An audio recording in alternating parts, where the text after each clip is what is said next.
Welcome to the Academy. My name is George Lundgren, the art teacher at Countryside Elementary School in Edina, Minnesota. In today's lesson, we're going to look at the subject of painting a monochromatic background for our aboriginal painting. The lesson and objective are understanding the element of value, the idea of tints and shades, and putting both of those concepts together to create a monochromatic color scheme for our background.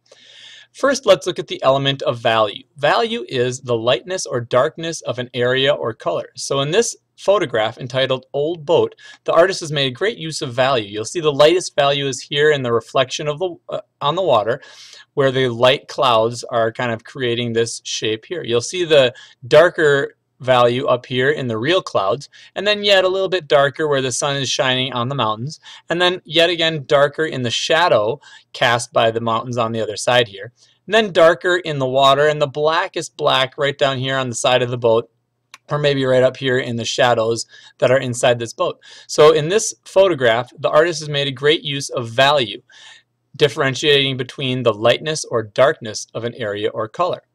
In our next slide, let's look at the difference between tints and shades. A tint is when you add white to a color, therefore making it lighter in value.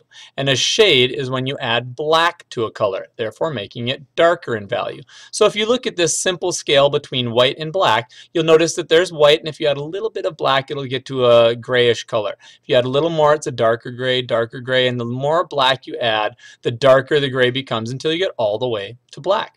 Likewise, here is a tint and shade scale, and you'll notice that it follows the same light to dark pattern, but in the middle where the normal 50% gray is, you've got the pure color. And if you take that pure color and add a little white to it, it'll get a lighter tint. If you add more white, it keeps getting a lighter tint each little bit of more white that you add until you can get all the way up to white. If you start here in the middle with your pure color and add black to it, you'll get a darker shade of color as you move towards the black side. So the gray scale and the tint and shade scale are related, except one is just black and white and the other one has the color in it. So taking those two concepts together, we are going to be making a monochromatic color scheme. That is when you use one color while including a variety of tints and shades of that color to make your final picture. So in this photograph, you'll see that there are dark shades of blue underneath the shadows of the trees here. There's light tints of blue on the tops where the light is on the snow that's here resting on the branches. There's a light tint of blue in the background where the sky is, and then there's a darker shade here on the architecture that's in the background. So putting all those different tints and shades of that one color together, you can make a really nice piece of artwork. So in our lesson, we left off where the background of our paper was still empty. And I start by using purple. You can use any color you'd like. And I make 4 dots on my paper using my pure color. There's one, and then I put 4 more in. Then I use a little bit of purple and add it into my white to make my first lightest tint of paint. I use that lightest tint and I make a dot pattern all around each of my 4 dots. So when I'm done with my lightest tint, it looks something like that. Then I add a little bit more purple into my first light tint and make it a little bit of a darker tint of color. Once I get my darker tint of color worked out, I add that onto each of my dots. And you can see here as I start the pattern and finish that circle and finish the other 3 circles. Okay, once I'm done with that, I add yet more violet into my painting, or into my white paint, to make a darker tint of color.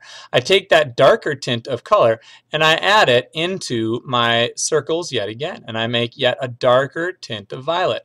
Then, after I've finished that final darker tint, I use pure violet. All right, and I use that pure violet and go around each of my colors until I'm done with that. Then, being completed, I use the other part of my Q-tip and make a shade, my first shade of paint. I've added black into it, so it's a shade. It's a lighter shade, and I make one more darker shade. I continue my circle pattern around with my light shade of color, and then I make yet a darker shade of color. So you can see I have one dark shade of color, and I will be making yet again another dark shade of color right there.